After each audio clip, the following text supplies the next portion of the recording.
The Grand Metropolitan Hotel's Crystal Ballroom represented the pinnacle of luxury event spaces in the city. Its soaring ceilings adorned with hand-painted frescoes and massive chandeliers that had witnessed decades of high society celebrations. Tonight, the opulent space had been transformed for my parents' 32nd wedding anniversary gala. A black tie affair that had taken Mom 18 months to plan and cost more than most people's annual salaries. 200 of the city's most prominent residents were expected to attend. Business leaders, politicians, judges, philanthropists, and the kind of old-money families whose names appeared on hospital wings and university buildings. This wasn't just an anniversary party. It was a carefully orchestrated display of the Morrison family's social standing and influence within the city's power structure. What made tonight particularly significant was that I wouldn't be attending. Not because I was traveling, not because I had other commitments, but because my own parents had explicitly banned me from their celebration. The text message had arrived 3 days ago while I was in a board meeting with the CEO of Phoenix Industries, discussing the final details of our $2.3 billion acquisition deal. "You're banned from our anniversary gala," Dad had written. "Don't embarrass us." The irony wasn't lost on me. While my parents were planning their social triumph, I was finalizing the largest business acquisition in my company's history.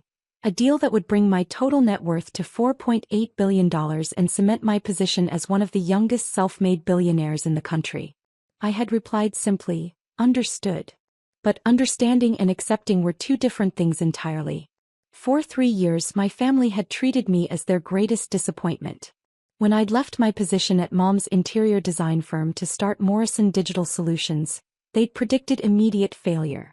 When I'd turned down Dad's offer to join his real estate development company, they'd accused me of throwing away generational opportunities.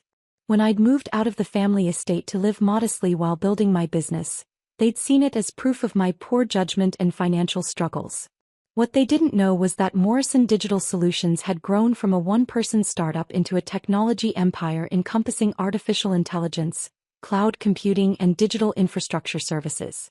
While they'd been planning their anniversary gala, I'd been closing deals with Fortune 100 companies and building a business that employed over 8,000 people worldwide. The morning after receiving Dad's text, I'd called Richard Blackstone, owner of the Grand Metropolitan Hotel and the entire Blackstone Properties empire. Richard and I had met 2 years earlier when his company had hired Morrison Digital Solutions to overhaul their reservation and property management systems. What started as a business relationship had evolved into mutual respect between two entrepreneurs who understood the value of strategic thinking. "Richard, it's Alexandra Morrison," I'd said when he answered his private line. "Alexandra. Good to hear from you. How's the Phoenix Industries deal progressing?" "Signed yesterday. But I'm calling about something different. Are you familiar with the Morrison family anniversary gala scheduled for Saturday evening at your hotel?" "Of course. Your parents' event. One of our most elaborate bookings this year. Quite an impressive celebration they've planned. I'd like to purchase the Grand Metropolitan Hotel." The silence that followed lasted nearly 30 seconds. "Alexandra, did you just say you want to buy my hotel?" "The entire building, Richard. And I'd like to complete the transaction before Saturday evening." Another pause, shorter this time. "May I ask why the sudden interest in hospitality real estate?" "Let's call it a family matter that requires immediate resolution." Richard had built his empire by recognizing opportunity when it presented itself. He also understood that successful people didn't make impulsive decisions involving hundreds of millions of dollars without compelling reasons. "What are you thinking in terms of valuation?" "Fair market value plus 20% for the expedited timeline. I can have certified funds transferred within 24 hours. "Alexandra, the Grand Metropolitan is worth approximately $340 million.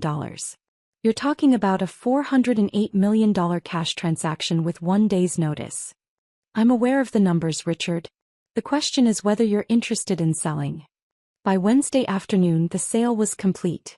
Morrison Holdings LC now owned the Grand Metropolitan Hotel, its contents, its staff, and most importantly, complete authority over who was and wasn't welcome on the premises. Saturday evening arrived with the kind of crisp autumn air that made the city's elite feel particularly satisfied with their lives. Luxury cars deposited guests at the hotel's grand entrance, where red carpet and professional photographers awaited. The guest list read like a who's who of regional power. Senator Williams and his wife, Judge Patterson, the mayor and city council members, CEOs of the largest corporations, and 3 generations of old money families whose ancestors had built the city's foundations. I watched the arrivals from my suite on the hotel's top floor, the owner's penthouse that came with purchasing the property. Through floor-to-ceiling windows, I could see the perfectly orchestrated scene below. Valets parking Bentleys and Maseratis, guests in designer gowns and custom tuxedos, photographers capturing moments that would appear in tomorrow's society pages. At exactly 6:30 p.m., my parents arrived in Dad's silver Rolls-Royce, looking every inch the successful power couple they'd spent 3 decades becoming. Mom wore a stunning emerald gown that probably cost more than some people's cars, while Dad's custom tuxedo emphasized his distinguished silver hair and the bearing of a man accustomed to commanding respect. They paused for photographs, accepting congratulations from early arrivals and basking in the kind of social recognition they'd worked their entire adult lives to achieve. This was their moment, the culmination of careful relationship building, strategic charitable giving, and the methodical construction of a reputation that opened doors throughout the region. What they didn't know was that I owned the building they were celebrating in. By 7 p.m., the ballroom was filled with 200 guests enjoying cocktails, gourmet hors d'oeuvres, and the kind of networking that happened when the city's power structure gathered in one room. Conversations flowed around topics of political influence, business acquisitions and charitable foundations, with my parents at the center of it all, accepting congratulations and enjoying their position as the evening's honored hosts. I made my way down to the lobby, where I'd arranged to meet with Marcus Rodriguez, the hotel's head of security, a professional I'd inherited with the property purchase but who now reported directly to me. "Good evening, Ms. Morrison," Marcus said, approaching with the kind of respect that came from understanding exactly who signed his paychecks. "How would you like to proceed?" "The Morrison anniversary party in the Crystal Ballroom. I need the hosts removed from the premises immediately." Marcus nodded professionally. He'd been briefed on the situation and understood that this wasn't a typical security request, but rather a property owner exercising their absolute authority over who was welcome in their building. "Any specific instructions for handling the situation?" "Professional but firm. Inform them that their presence is no longer welcome at this venue. Give them 10 minutes to collect their belongings and leave voluntarily, or they'll be escorted out by security." "Understood, ma'am."